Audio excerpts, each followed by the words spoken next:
Mga sanggay, atin pong alamin ang impormasyon tungkol po sa Nipah virus. Isa pong katakot-takot na virus, mga sangkay, na mas malala pa po kaysa sa COVID-19 ang ngayon ay kumakalat doon sa India at marami po ang kinakabahan. Ano nga ba ang bagong update tungkol dyan? Yan po ang ating alamin ngayon.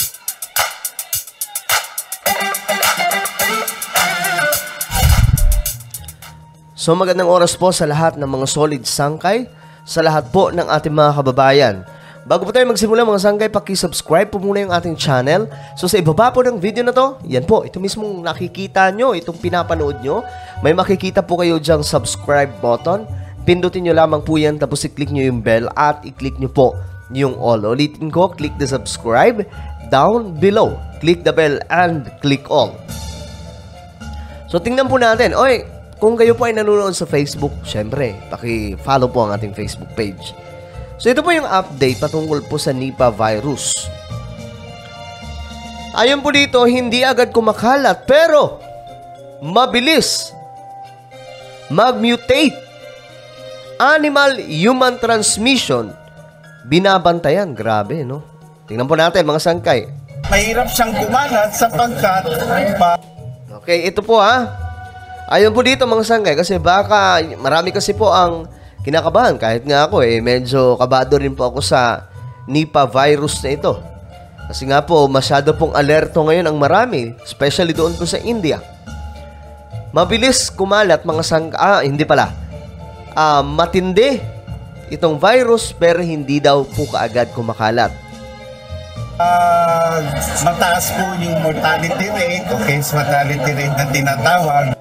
Namatay kaagad yung dinapuan yan. Okay, ulitin natin Mahirap siyang kumalat. Mahirap kumalat? Sapagkat pag mataas po yung mortality rate o case mortality rate na tinatawag, namatay kaagad yung dinapuan yan, hindi na po kakalat yung virus kasi patay na yun. Pambihira. Yun lang ang matindi, mga sangkay. Kaya pala hindi ganun kabilis kumalat kasi yung dinapuan bigla pong down. Ibig sabihin, sawi.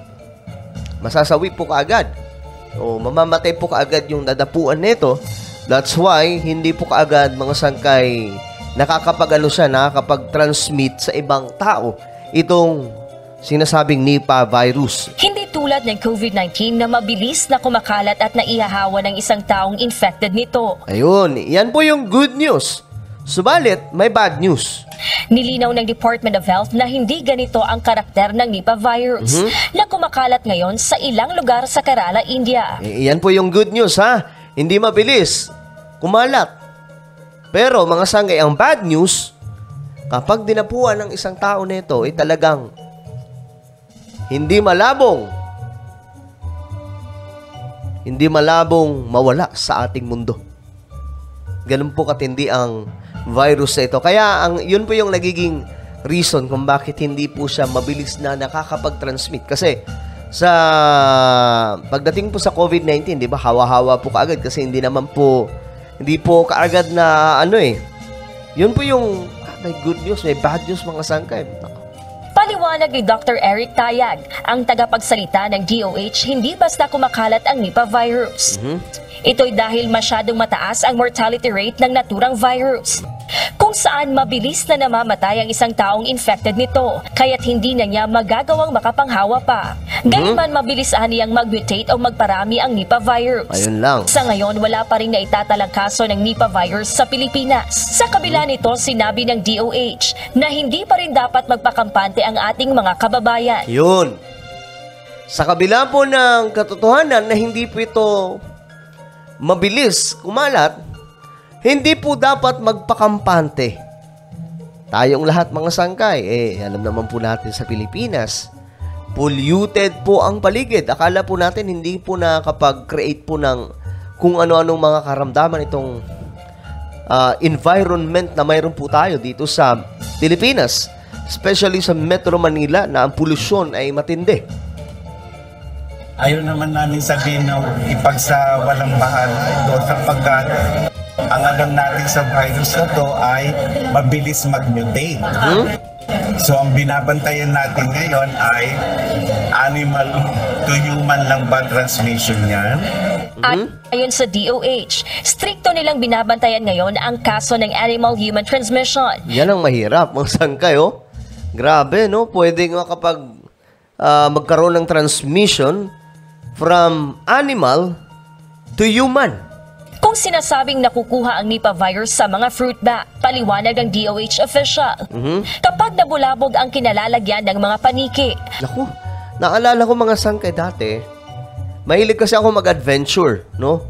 Yung mga kaibigan ko, pumupunta po kami sa kuweba, naghahanap po kami ng kung ano-anong mapapasok doon. Ay, gusto namin makita yung ganda ng cave.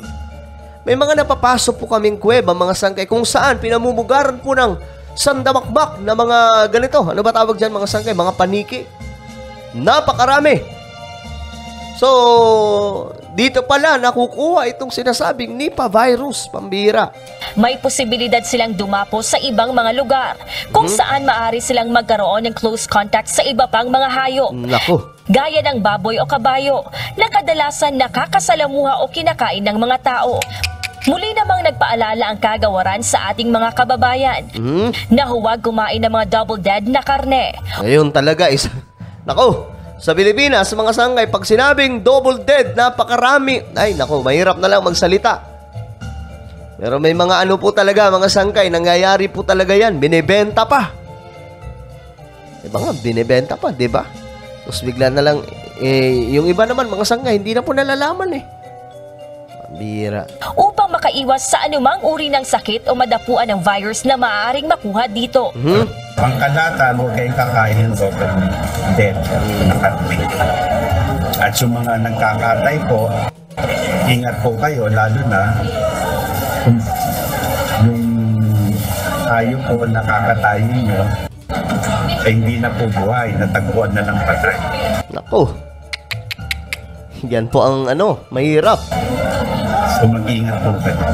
At i-report nyo po kung may ganitong sitwasyon para yung AI ay makapagsuri na kaagad. Sinasabing nasa 40 hanggang 75% ang mortality rate ng Nipah virus. Kung saan mabilis nitong inaatake ang utak ng isang tao. Grabe, no? Ganun po siya kalakas. Yung COVID-19, lagnat-lagnat lang. 'Di ba? Ubo-ubo.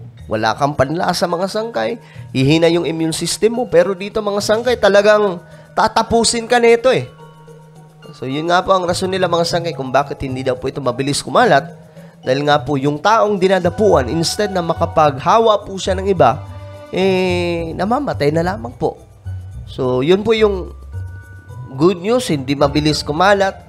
Kaya nga lang, ang bad news, ang pagtatamaan nito, mga sangkay, talagang sigurado na maaari ring magresulta sa pagkasira ng iba pang mga organ. Nauna nang sinabi ng health expert na wala pang natutuklasang gamot o bakuna panlaban sa Nipah virus. Wala pang gamot. Matagal na po ito, mga sangkay.